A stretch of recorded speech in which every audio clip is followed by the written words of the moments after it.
What's up, everybody? This is Kieran Reese, otherwise known as the Obsessive Compulsive Gamer, the O.C.G., and I'm here to talk about something crazy that just happened. We just now found out that Starfield, the most promising game release of 2022, originally slated for release in November of 2022, this year, has been delayed until the first half of 2023.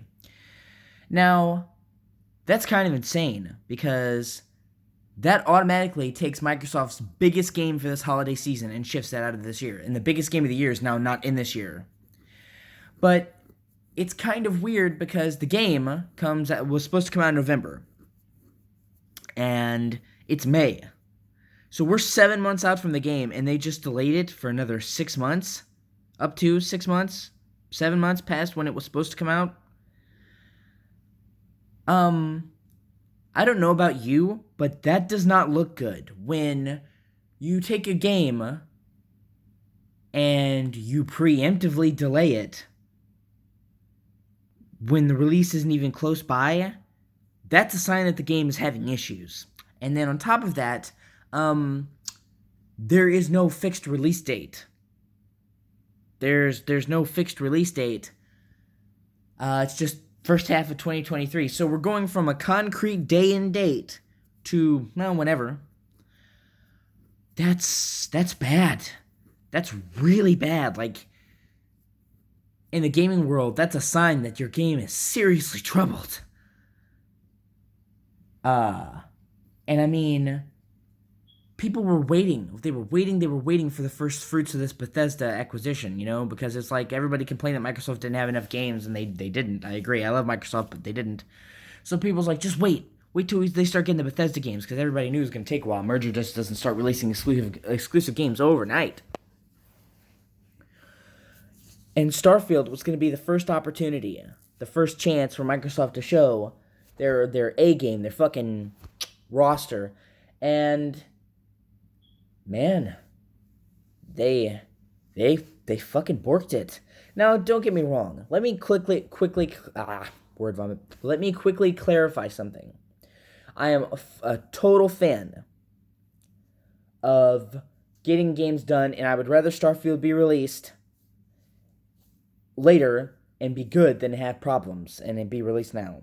But that being said, this is the same shit that Microsoft did with Halo Infinite, and it fucks the brand. They build up Halo Infinite as the launch title for 2020. They build it up as the game to get, the reason to own an Xbox. So when they moved it into 2021, it really hurt the brand because they had made it up to be the linchpin of that year by their own promotion. So they made Starfield up to be their game of this year. Their big, woo, shit game. There was so much hype. It is arguably considered to be the biggest release of the year.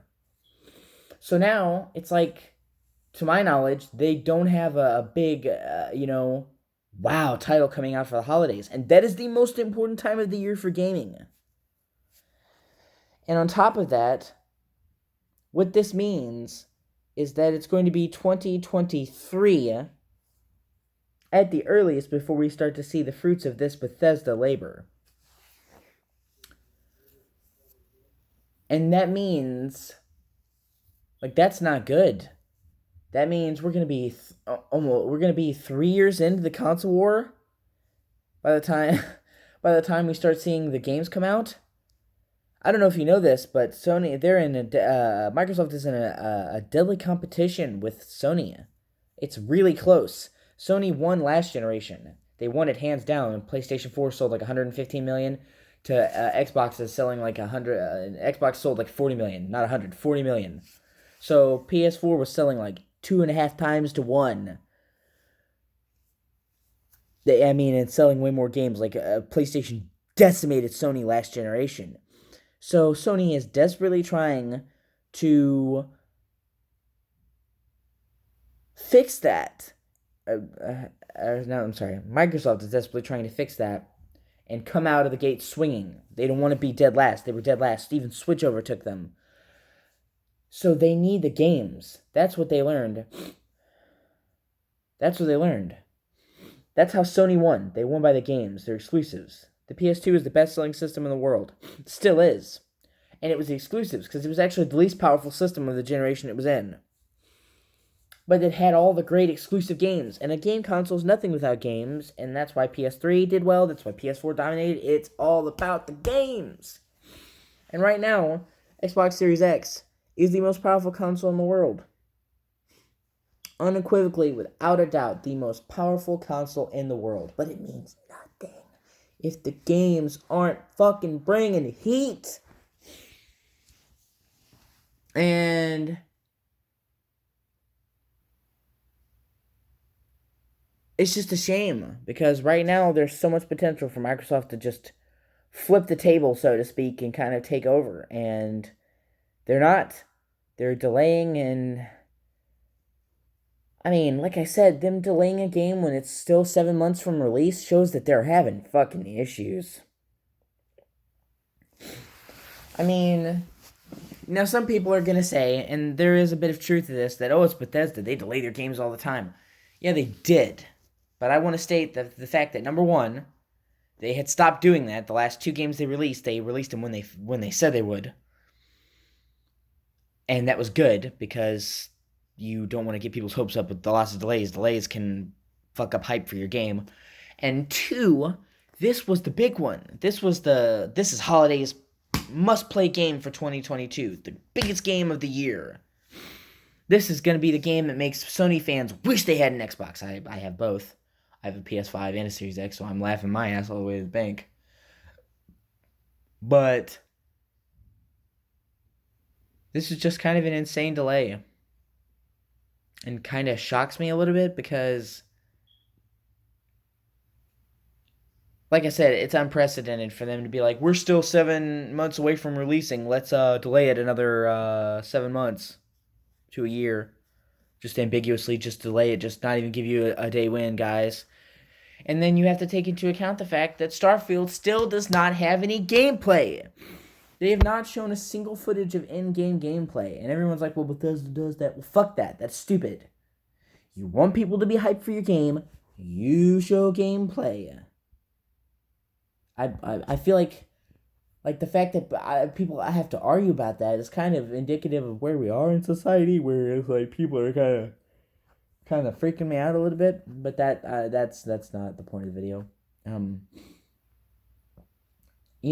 it's just like, I want Microsoft to do well. I'm an American. America! I love my country. And out of all of the big game developers, Microsoft is the only huge AAA American one. The big boy out of the big publishers. So I want an American game company to do well. And I'm just a fan of Microsoft. I played the original Xbox when it came out. I grew up playing 360. So I love Xbox. I prefer Sony because, once again, the games. I bought a PS4 for Bloodborne. I bought a PS5 for fucking Demon Souls remake. But I love Microsoft, and I want them to do well. And Series X has so much going for it. Its backwards compatibility is fucking amazing. Being able to play Xbox One games already, fucking awesome. Being able to play 360 games and original Xbox games, even better. You can play like every generation of Microsoft games on one system. That's fucking wild. And they have stuff like auto HDR, so the colors are richer, and FPS boost, so they can run at double the frame rate, so you can play them vastly better. It's playing all the games that you grew up on playing, but better. That's awesome. And then getting to play with the SSD and getting that fucking super fast loading, boy, oh boy, just great. So I want Microsoft to do better. And I feel like they've repeated the same mistake twice now, because they got a game up, they hyped the fuck out of it as being their game of this year, their tentpole release, and then they bailed on it for next year and left a void where they no longer had a big game.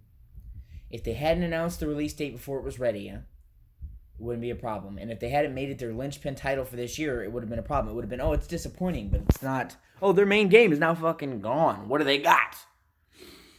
And yeah, and this is, normally I do videos like this with gameplay because I'm a gamer and but I just now saw the news and I kind of wanted to make a video about it while it was still fresh in my head, and I wanted to make a shorter video. So yeah, I hope you really liked the video. If you would please like, comment, and subscribe, I would really dig that. And any other topics for a video you want me to discuss, just comment below and I will look into it. I'm always open for new stories to cover and looking to talk to people who like watching my videos. I am Kieran Reese, the Obsessive Compulsive Gamer, the O.C.G, and I am out. Have a great day.